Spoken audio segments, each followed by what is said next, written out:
Abra sua Bíblia, por gentileza, na primeira carta do apóstolo Pedro, capítulo 1. Primeira carta de Pedro, capítulo 1.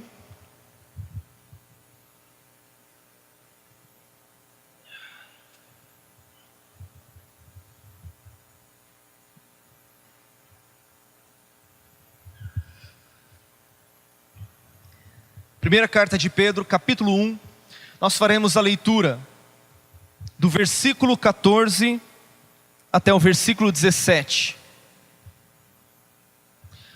Diz assim: como filhos da obediência, não vos amoldeis às paixões que tinhais anteriormente na vossa ignorância. Pelo contrário, segundo é santo aquele que vos chamou, tornai-vos santos também vós mesmos em todo o vosso procedimento, porque escrito está: sede santos, porque eu sou santo. Versículo 17, ora, se invocais como Pai aquele que sem acepção de pessoas julga segundo as obras de cada um, portai-vos com temor durante o tempo da vossa peregrinação, sabendo que não foi mediante coisas corruptíveis, como prata ou ouro, que fostes resgatados do vosso fútil procedimento que vossos pais vos legaram, mas pelo precioso sangue, como de cordeiro sem defeito e sem mácula, o sangue de Cristo. Até aí. Queridos, nós temos conversado nos últimos dias, em nossas últimas ministrações, a respeito de nós cristãos que hoje somos cidadãos de um novo reino. Nós conversamos há 2 semanas atrás a respeito do reino de Deus e de como hoje nós fazemos parte deste reino. De como nós antes estávamos no reino das trevas e fomos arrancados do reino das trevas e trazidos para o reino da luz. Hoje nós somos filhos da obediência e não mais, como a Bíblia diz, filhos da desobediência. E nós, neste tempo que estamos vivendo sobre a face da terra, precisamos viver como cidadãos deste reino. Precisamos viver com a mentalidade deste reino do qual nós fazemos parte. E quando nós olhamos a palavra de Deus, nós podemos ver também através deste texto que viver em santidade é viver conforme os princípios da palavra de Deus, é viver conforme os princípios deste reino do qual você e eu hoje fazemos parte. A Bíblia nos diz em Hebreus capítulo 12, no versículo 14, segui a paz com todos e a santificação, sem a qual ninguém verá o Senhor. Portanto, viver em santidade, viver em santificação, é muito importante para nós hoje, que estamos vivendo no reino de Deus, nós que fazemos parte deste reino de luz, deste reino eterno, deste reino de justiça, de paz e de alegria no Espírito Santo. E eu quero compartilhar nessa noite uma palavra muito especial para o seu coração sobre a importância de vivermos em santidade. E o título que eu quero dar para a mensagem de hoje é Vivendo em Santidade. O texto que nós lemos a partir do versículo 14, versículo 15, fala sobre o chamado de Deus para nós, o chamado de Deus para mim e para você, para vivermos uma vida de santidade. E o primeiro ponto que eu quero destacar com você é exatamente este: sede santos. Veja comigo no versículo 15, a palavra de Deus nos diz assim: pelo contrário, segundo é santo aquele que vos chamou, tornai-vos santos também vós mesmos em todo o vosso procedimento, porque escrito está: sede santos, porque eu sou santo. Então nós podemos ver que o chamado de Deus para mim e para você é um chamado para vivermos em santidade. Nós devemos viver em santidade por quê? Nós devemos viver em santidade por causa daquele que nos chamou. Pedro está dizendo: segundo é santo aquele que vos chamou, sede santos também vós mesmos em todo o vosso procedimento. Então nós devemos viver em santidade porque Deus, o nosso Pai, é santo. Aleluia! Nós devemos viver em santidade porque nós o invocamos como Pai. Pedro no versículo 14, ele diz: como filhos da obediência, não vos amoldeis às paixões que tinhas anteriormente. Então nós devemos viver em santidade por causa que Deus é santo. Porque está escrito: sede santos, porque eu também sou santo. Nós devemos viver em santidade, porque nós somos filhos deste Pai. No versículo 17, Pedro diz: se invocais como Pai, significa que santidade está relacionado à nossa nova natureza. Nós somos hoje coparticipantes da natureza divina. Hoje, se nós vivemos em santidade, é porque nós somos santos, porque Deus também é santo. Se nós vivemos em santidade, é porque Deus é santo e porque nós o invocamos como nosso Pai. E como Ele é santo, nós também somos santificados em Cristo Jesus. Amém? Aleluia! Glória a Deus! Amém. Queridos, antes nós éramos filhos da desobediência, hoje nós somos filhos da obediência. Somos filhos deste Pai, nós somos participantes da natureza divina. A nossa salvação, nós podemos perceber através das Escrituras, que ela está dividida em 3 etapas. Quanto ao nosso passado, nós já fomos justificados. Quanto ao nosso passado, Deus perdoou, Deus apagou os nossos pecados, Deus cancelou toda a dívida que nós tínhamos diante dele. E a Bíblia chama isso de justificação. Significa que você, quanto ao seu passado, você foi justificado diante de Deus. Você está quites com a lei divina. Você foi justificado diante de Deus. Isso está relacionado à nossa salvação no tempo passado. Quanto ao nosso futuro, a Bíblia fala a respeito da nossa glorificação. Fala do tempo em que o nosso corpo, a nossa vida será transformada. Quando Jesus voltar, nós seremos transformados num abrir e fechar de olhos. O nosso corpo será transformado em semelhança ao corpo da sua glória, e nós estaremos com o Senhor para todo sempre. Mas isso é para o tempo futuro. E quanto ao tempo presente, a Bíblia fala a respeito da nossa santificação. Nós inicialmente fomos santificados em Cristo Jesus, e enquanto nós não alcançamos a glorificação, nós estamos sendo santificados continuamente, progressivamente. O tempo que nós estamos vivendo sobre a face da terra é um tempo de nós vivermos a santificação, porque sem santificação ninguém verá o Senhor. Então digam assim comigo: quanto ao passado, eu fui justificado. Quanto ao meu futuro, eu experimentarei a glorificação. Mas no tempo presente, eu preciso experimentar a santificação. A santificação é um processo que Deus está realizando em todos nós. Todos nós estamos neste processo de santificação. E vamos entender o que é ser santo. O que é ser santo? Primeiramente, ser santo não é ser chato. Ser santo não é você não poder tocar naquilo, ou tocar em determinada coisa. Não significa você não poder comer determinada coisa. Ser santo não significa você ter uma auréola sobre a sua cabeça e achar que você é mais santo do que os outros, e achar que você é melhor do que alguém. Não. Ser santo significa ser separado. Ser santo significa ser separado. Separado do mundo, do pecado, da impureza e de tudo aquilo que desagrada a Deus. Mas ser santo significa também você ser dedicado, você ter exclusividade de vida ao Senhor. Ser santo significa ser separado das coisas do mundo, ser separado das coisas que te atrapalham no seu relacionamento com Deus. E ser santo fala de quê? Fala de viver uma vida de exclusividade para a glória de Deus. No livro de Êxodo, no capítulo 19, está escrito assim, gostaria que você acompanhasse. Livro de Êxodo, segundo livro da Bíblia, capítulo 19, no versículo 5 e no versículo 6.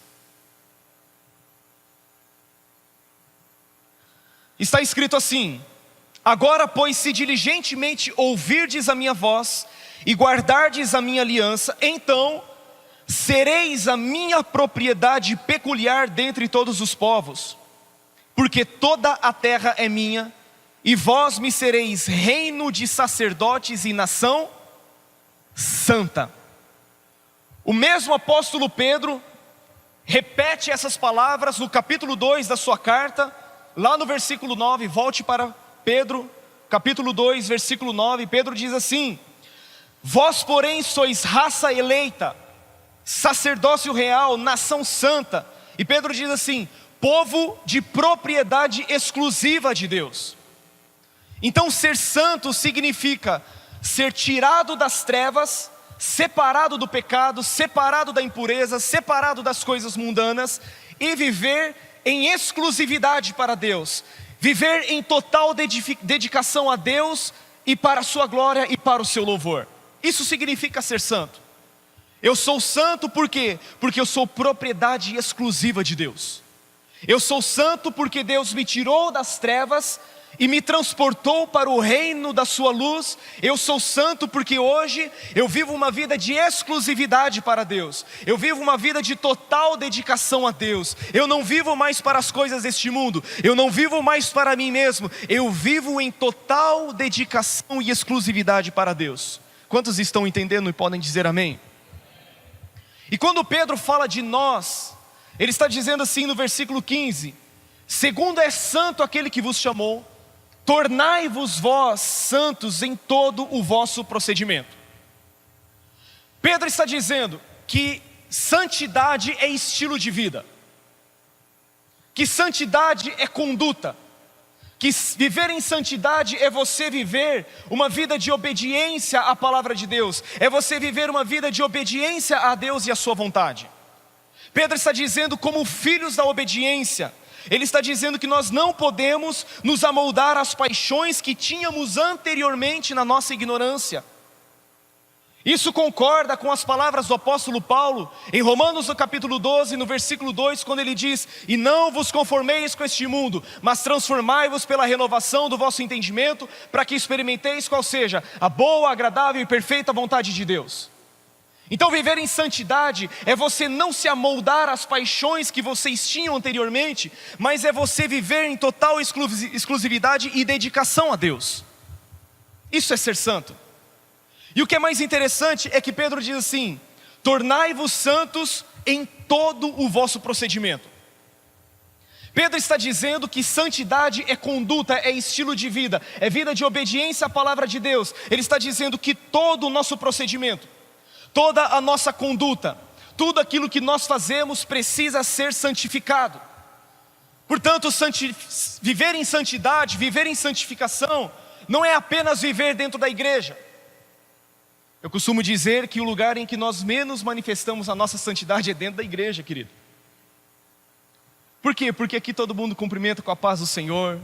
Aqui todo mundo, agora no calor um pouquinho menos, todo mundo se abraça.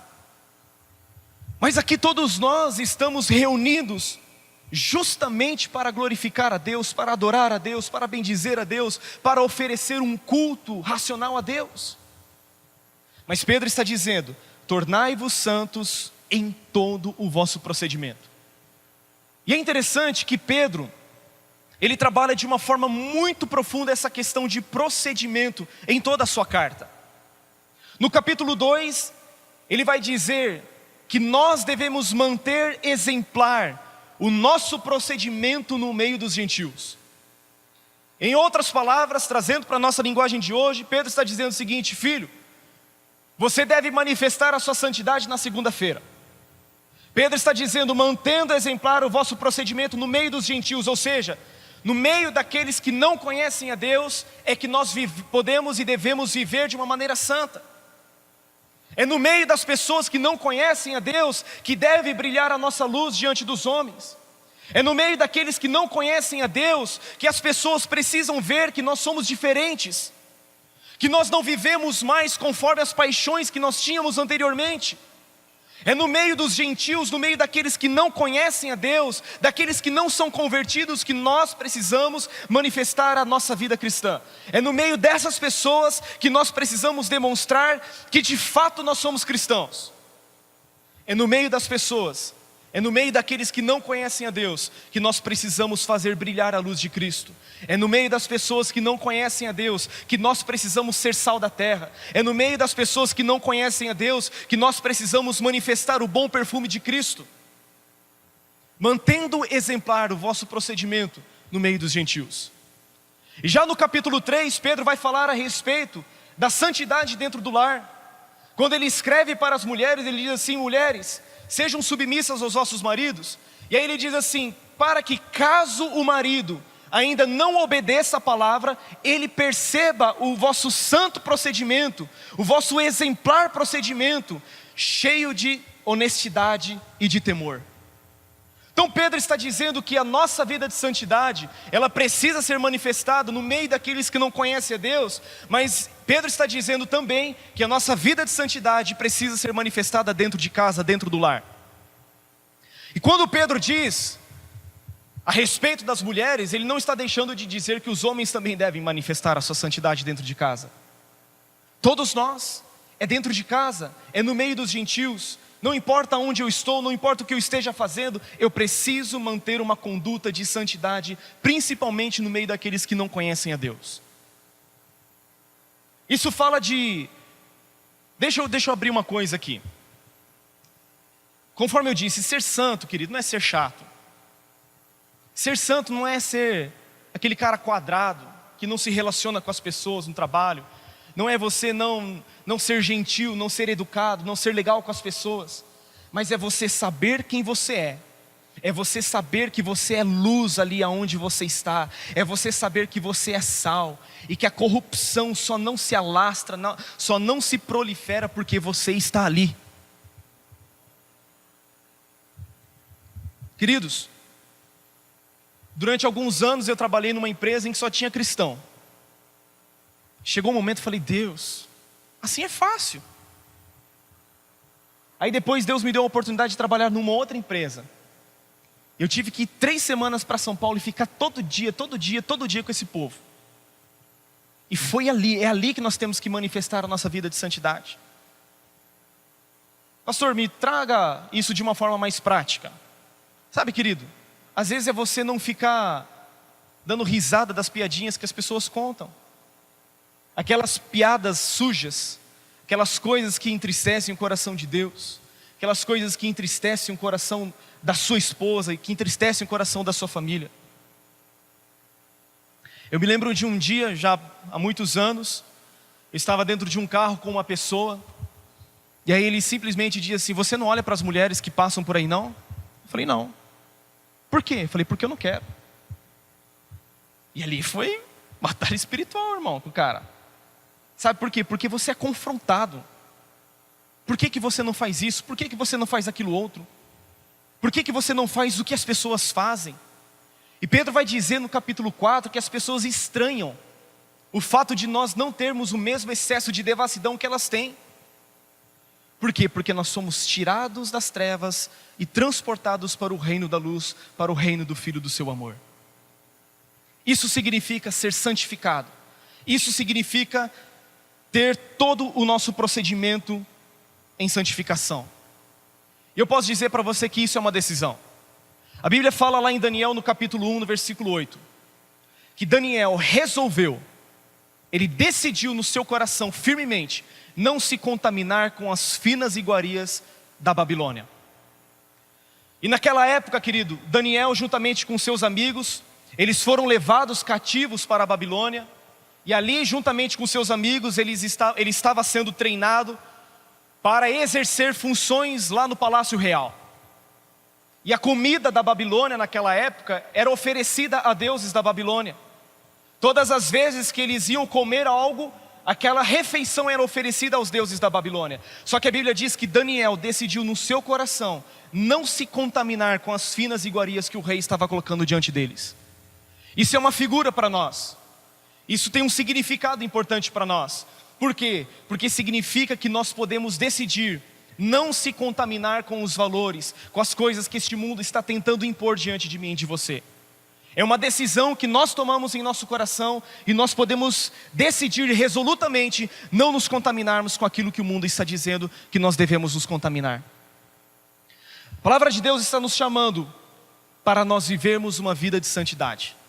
Sadraque, Mesaque e Abednego, os 3 amigos de Daniel, eles foram encurralados dizendo assim: se vocês não se prostrarem, e não adorarem a imagem do rei, a estátua do rei, vocês serão lançados na fornalha de fogo ardente. Eles disseram assim: nós seremos lançados então, porque nós preferimos morrer do que pecar. É melhor nós morrermos do que nós pecarmos e entristecermos a Deus. Você conhece a história? A Bíblia diz que eles aumentaram o fogo da fornalha 7 vezes mais, ao ponto de os homens que lançaram os 3 rapazes, eles foram mortos. Só que a Bíblia diz que eles, lá dentro, eles não sofreram dano algum. Eles foram lançados, presos, lançados, atados dentro da fornalha. Só que a Bíblia diz que lá no meio da fornalha eles estavam andando livres, leves e soltos. E a Bíblia diz que havia um 4º homem juntamente com eles. Eu quero dizer para você que quando você renuncia ao pecado, que quando você diz não ao mundo, que quando você diz não às coisas deste mundo, quando você diz não às finas iguarias da Babilônia, mesmo que você seja lançado na fornalha ardente, existe alguém que está juntamente com você para que você suporte toda e qualquer fornalha que venha sobre a sua vida. E este 4º homem chama-se Jesus Cristo de Nazaré. Ele é aquele que está com você na prova, Ele é aquele que está com você na fornalha. Podem todos os homens se abandonarem, mas Ele estará com você. Então não importa se você será rejeitado, se você será excluído, importa que Jesus está com você. Agora existe um combustível para você e eu vivermos em santidade. E este combustível chama-se temor. Veja comigo no versículo 17. Olha só, que coisa tremenda. Se invocais como Pai, aquele que sem acepção de pessoas julga segundo as obras de cada um, portai-vos com temor durante o tempo da vossa peregrinação. Olha o que Pedro está dizendo. Se invocais como Pai, aquele que sem acepção de pessoas julga a cada um segundo o seu proceder, segundo as suas obras, portai-vos com temor durante o tempo da vossa peregrinação. Pedro está dizendo que nós invocamos a Deus, nós invocamos a Ele como Pai. Ele julga sem acepção de pessoas, sim ou não? Ele julga a cada um segundo as suas obras, sim ou não? Pedro está dizendo que o mesmo Deus que nós invocamos como Pai, Ele também julga retamente, Ele julga a cada um segundo as suas obras. Ao mesmo tempo que Deus é o nosso Pai, aquele que nos amou e nos ama incondicionalmente, aquele que chegou ao ponto de dar o seu único Filho, aquele que nos deu o seu Espírito Santo, esse mesmo Deus a quem nós invocamos como Pai, Ele é também juiz e justo juiz. Pedro está dizendo: meu filho, com Deus, o nosso justo juiz, não existe foro privilegiado. Pedro está dizendo que Deus não faz acepção de pessoas e Ele julga a cada um segundo as suas obras. Ou seja, nós já temos base bíblica para acabar com esse foro privilegiado por aí. Amém? Ele julga cada um segundo as suas obras. Deus não tem filho predileto, Ele não faz acepção de pessoas. Ele faz acepção de atitudes. Então, o mesmo Deus que eu invoco como Pai, eu tenho que considerá-lo também juiz na minha vida. E Pedro está dizendo que enquanto nós estamos vivendo aqui nessa terra como peregrinos, nós devemos nos portar com temor. Devemos temer a Deus. E existe uma diferença, uma distinção entre temor e medo. Qual que é a diferença? A diferença é que o medo te afasta de Deus. O medo vai te lançar para fora da presença de Deus. O temor, ele vai te aproximar de Deus. O temor vai te trazer para mais perto da presença de Deus. E temer a Deus significa reverenciá-lo. Significa saber quem Deus é. Significa saber o que agrada e o que desagrada o coração de Deus. Provérbios capítulo 8, no versículo 13, está escrito que o temor do Senhor consiste em aborrecer o mal. Temer a Deus significa odiar o que Deus odeia. Temer a Deus significa aborrecer aquilo que Deus aborrece. Temer a Deus significa amar aquilo que Deus ama. Deus ama que eu viva uma vida de santidade? Deus ama. Deus odeia que eu viva uma vida de pecado, de algo que entristece o coração de Deus? Sim. Portanto, temer a Deus significa aborrecer o mal. E ele diz, o escritor de Provérbios no capítulo 8, versículo 13, ele diz: a soberba, a arrogância, o mau caminho e a boca perversa, eu os aborreço. Então aborrecer ao mal significa temer a Deus. Significa que o temor do Senhor está presente na nossa vida, está presente no nosso coração. O temor a Deus, querido, é um grande combustível para nós aperfeiçoarmos a nossa vida de santidade. Temer a Deus é aquilo que impulsiona o viver em santidade. Quando nós tememos a Deus, nós sabemos aquilo que agrada o coração do Pai. Eu sei o que agrada o coração do Pai, então eu sei que eu não posso colocar determinadas coisas diante dos meus olhos. Eu gosto muito de uma passagem que Davi diz isso. Ele diz assim: eu não colocarei coisa imunda diante dos meus olhos. Então, se você sabe, por exemplo, os varões principalmente, que pornografia não agrada o coração de Deus, não coloque isso diante dos seus olhos. Se você sabe que isso desagrada a Deus, arranque isso diante de você. Jesus chega ao ponto de ser radical, dizendo assim: se o teu olho te faz tropeçar, arranca ele, porque é melhor você entrar na vida com apenas um dos seus olhos, do que você ter dois e você ser lançado para o inferno. Jesus diz assim: se a tua mão te faz pecar, corta e lança diante de ti, porque é melhor você entrar na vida com uma só mão do que tendo duas e ser lançado para o inferno. Se os teus pés te fazem tropeçar, arranca. É melhor você entrar na vida mancando, maneta, do que você tendo dois pés e você ser lançado no fogo do inferno. Então temer a Deus é tirar diante de nós, é remover da nossa vida tudo aquilo que não agrada o coração de Deus, tudo aquilo que pode comprometer o meu relacionamento, a minha intimidade com o Senhor. É você dizer: Senhor, eu sei que isso não agrada o teu coração, eu vou remover da minha vida. Veja comigo em 2 Coríntios, capítulo 6.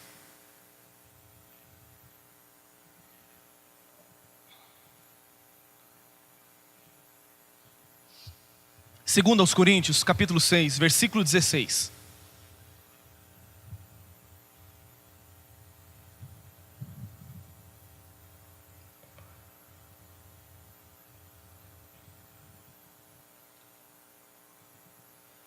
Acharam?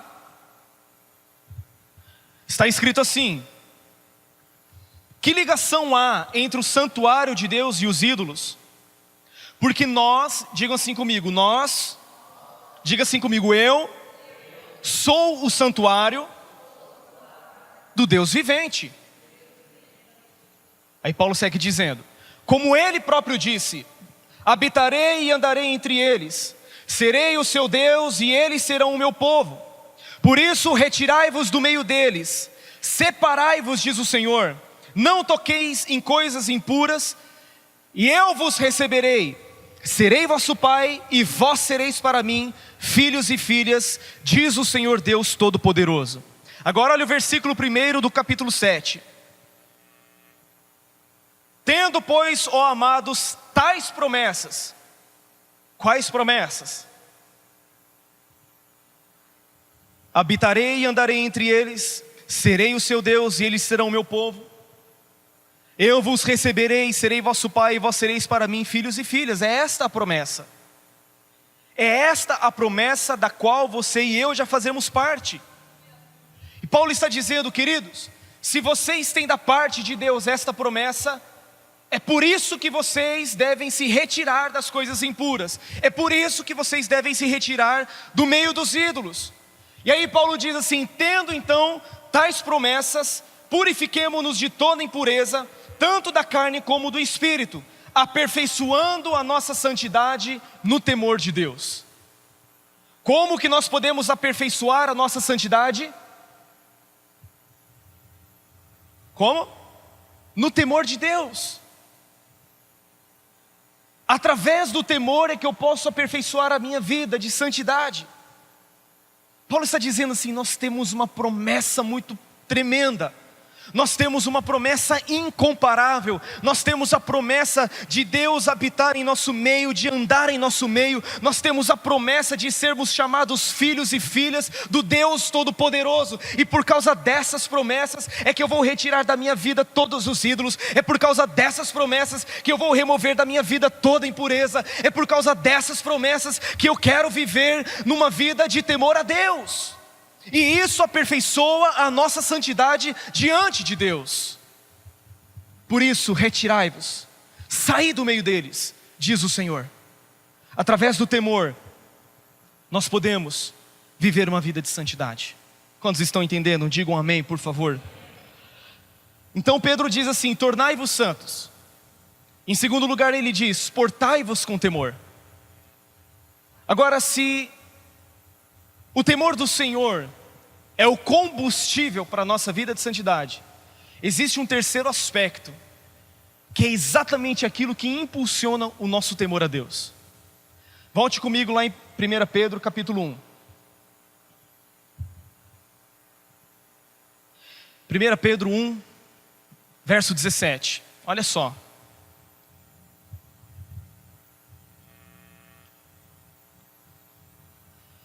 Verso 17 ele diz assim, ora, se invocais como Pai aquele que sem acepção de pessoas, julga segundo as obras de cada um, portai-vos com temor durante o tempo da vossa peregrinação. Agora olha o versículo 18. Sabendo que não foi mediante coisas corruptíveis, como prata ou ouro, que fostes resgatados do vosso fútil procedimento que vossos pais vos legaram, mas pelo precioso sangue, como de cordeiro sem defeito e sem mácula, o sangue de Cristo. Então, eu preciso tornar santo todo o meu procedimento, eu preciso me portar com temor durante o tempo da minha peregrinação. Por quê? Porque eu sei que eu fui resgatado do meu fútil procedimento, não por coisas corruptíveis como prata ou ouro, mas eu fui resgatado do meu fútil procedimento pelo precioso sangue de Cristo Jesus, aleluia. Eu fui resgatado, não por coisas como a prata ou como o ouro, mas eu fui resgatado pelo sangue de Jesus. Preste atenção aqui, Pedro está dizendo que nós fomos resgatados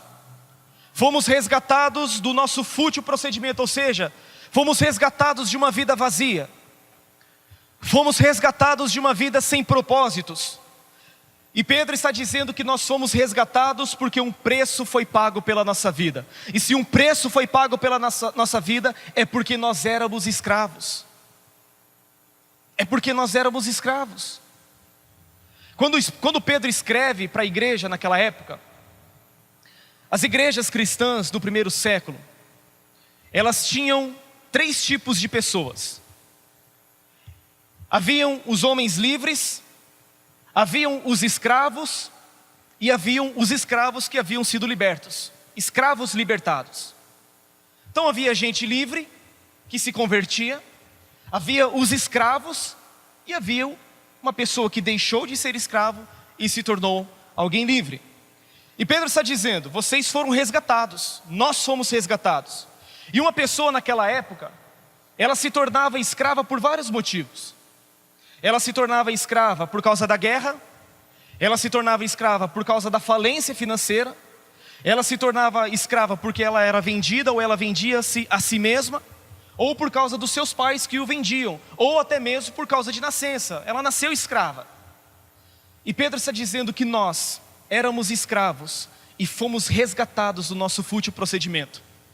Agora Pedro está dizendo o seguinte, que nós, eu e você, fomos resgatados não com ouro e não com prata, que são os metais mais nobres sobre a face da terra.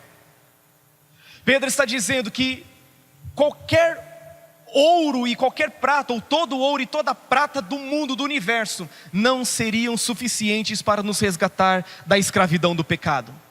Pedro está dizendo que nós fomos resgatados não por coisas corruptíveis como prata ou ouro, mas nós fomos resgatados, o nosso fútil procedimento, pelo sangue do Cordeiro de Deus. Nós fomos resgatados pelo sangue de Cristo. Isso me leva a viver uma vida de temor, e o temor me faz viver uma vida de santidade.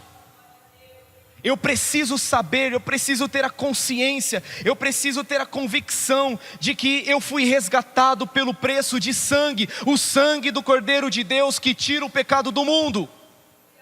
Eu não fui comprado por coisas que são perecíveis, mas eu fui comprado pelo sangue de Jesus.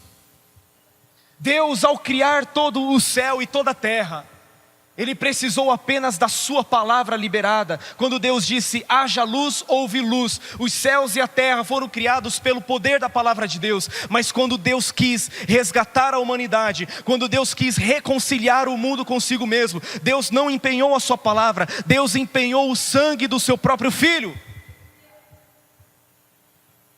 Por isso a obra de redenção é muito mais poderosa do que a obra de criação. Porque Deus empenhou o sangue do seu próprio Filho Jesus. E Pedro diz, sangue como de cordeiro, sem defeito, impecável. Então eu vivo uma vida de temor, e consequentemente uma vida de santidade, porque eu sei que Jesus pagou um preço pela minha vida. Eu sei que Jesus derramou o seu sangue.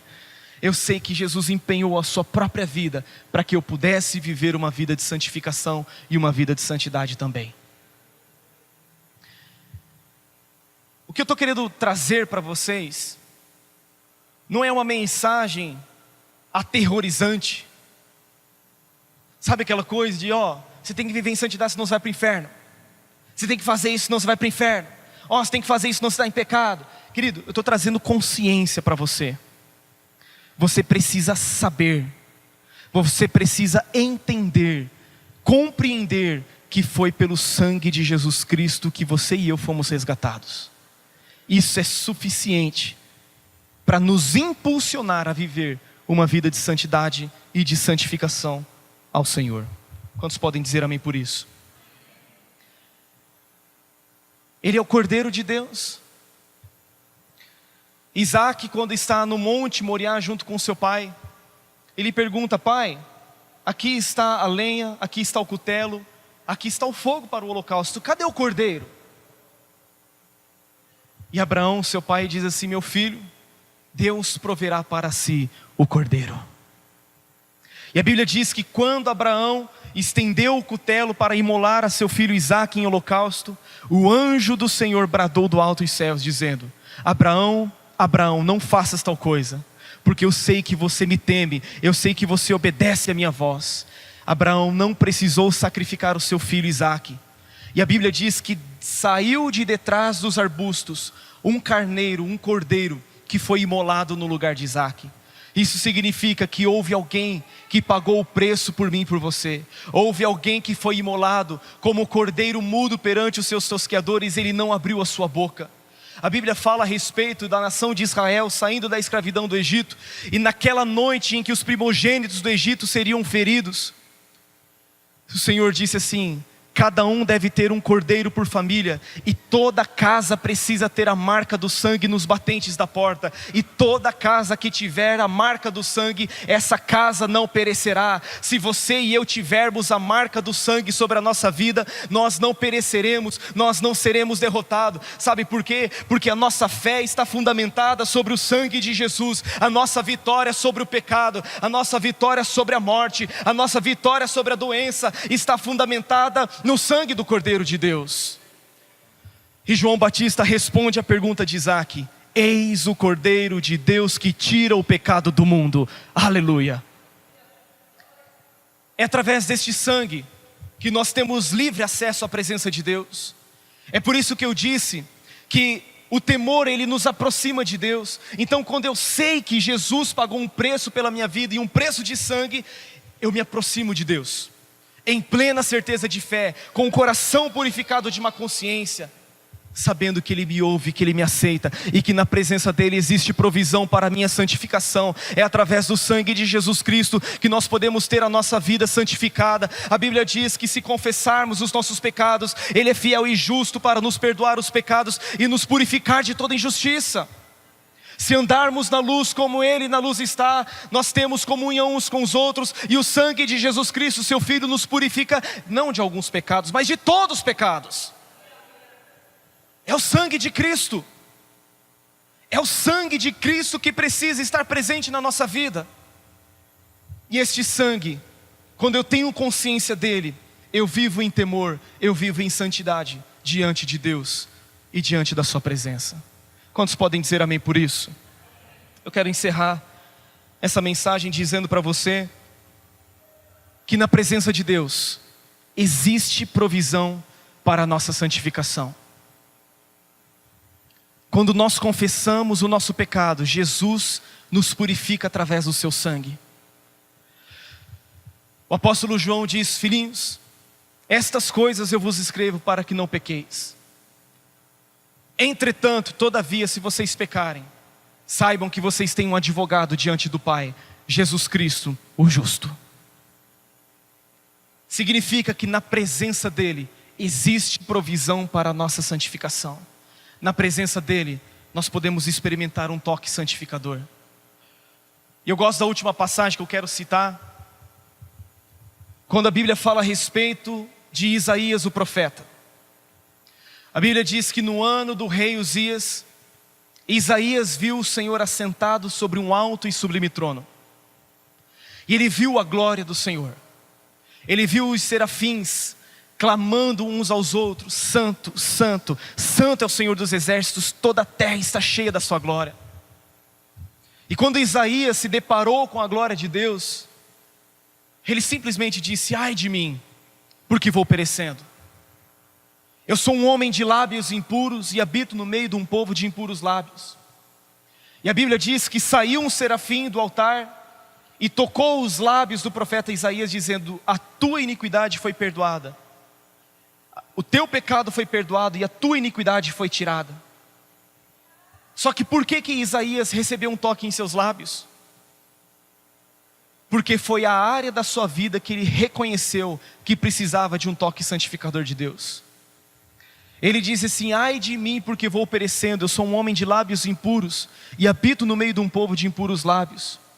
E a Bíblia diz que o anjo tocou exatamente os seus lábios. Isaías poderia ter dito: ah, Senhor, eu sou um homem de olhos impuros, eu sou um homem de impuros olhos, Senhor.